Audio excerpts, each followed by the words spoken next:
ousted Syrian President Bashar al-Assad's Prime Minister has said that he had agreed to hand power to the rebel-led Salvation government a day after the rebels seized the capital of Damascus and Assad fled to Russia. The imminent transfer of power follows 13 years of civil war and the end to more than 50 years of brutal rule by the Assad family, leaving Syrians at home and millions of refugees abroad hopeful yet deeply uncertain about the country's future. Brian Thomas is joining us for more on this story. Brian, what is now going to be the transition of power in Syria and the incumbent Prime Minister's role? Uday, definitely now post-Israel when they launched over 100 strikes across Syria, and it was even stated by the Syrian Observatory for Human Rights and marked a very dramatic escalation following the collapse of Bashar al-Assad's regime that we know. Assad fled to Russia after even insurgents overran Damascus in an offensive. Now, yes, very importantly, Syrian security sources also said that Israeli attacks also targeted critical air bases, even demolishing infrastructure along with dozens of helicopter and aircrafts as well.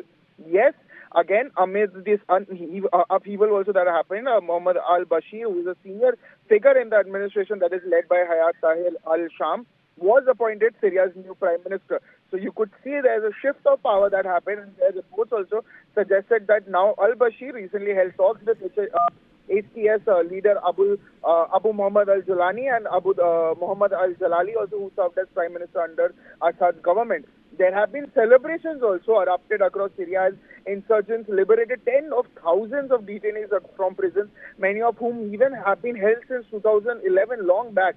Even STS leader Ahmad al-Shara, also known as al-Jalani, was also hailed in Damascus for leading the decisive 11-day offensive that ended Assad's 13-year rule also amid this brutal civil war. And despite STS's rapid gains also, there were fighting also that was persist in northern Syria between Turkish-backed factions and the Kurdish Syrian Democratic forces as well. Now, yes, meanwhile, Israeli airstrikes continue to target government facilities in Damascus and southern region. Now, STS has vowed to... Stay with us. In fact, that's the news coming in this hour.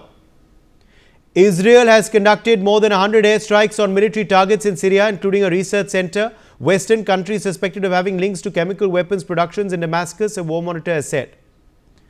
Sanjeev Srivastav, international affairs expert, is joining us for more on this story. Sanjeev Srivastav, what do you make of Israel's action?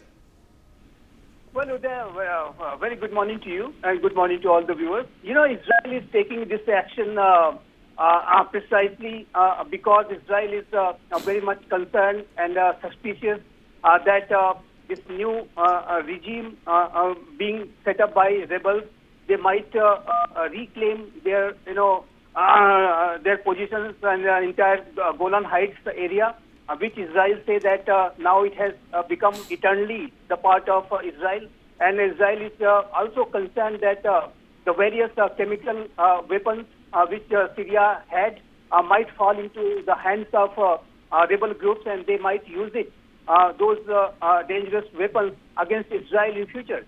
So I think Israel is taking preemptive measures to protect Golan Heights, and that's why Israel has reoccupied that demilitarized buffer zone, which was set up with the armistice agreement, which was signed way back in 1974. And that armistice agreement is now over, and Israel has reoccupied this buffer zone, and now they are targeting chemical weapon sites, etc., so that these rebels, they are not in a position to use it against Israel. So Israel is taking a preemptive measures, defensive measures, as Benjamin Netanyahu has said, and I think that Israel will, put its all military measures to deal with any kind of eventuality, because Uday, in Syria, situation is still uncertain that what kind of regime, what kind of a governance these rebel group will be able to establish,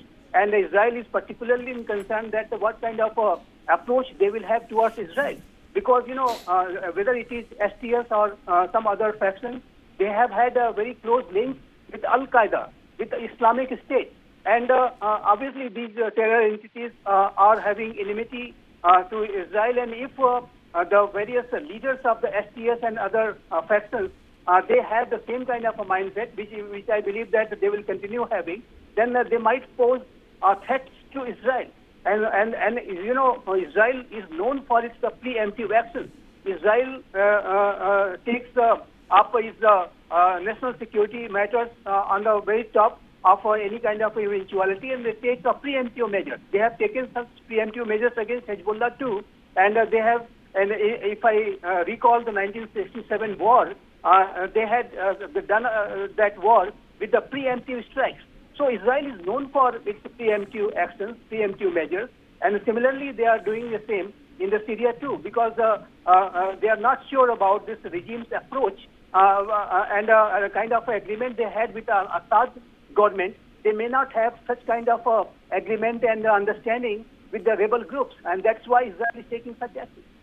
For more such videos, subscribe to the NewsX YouTube channel, hit the bell icon.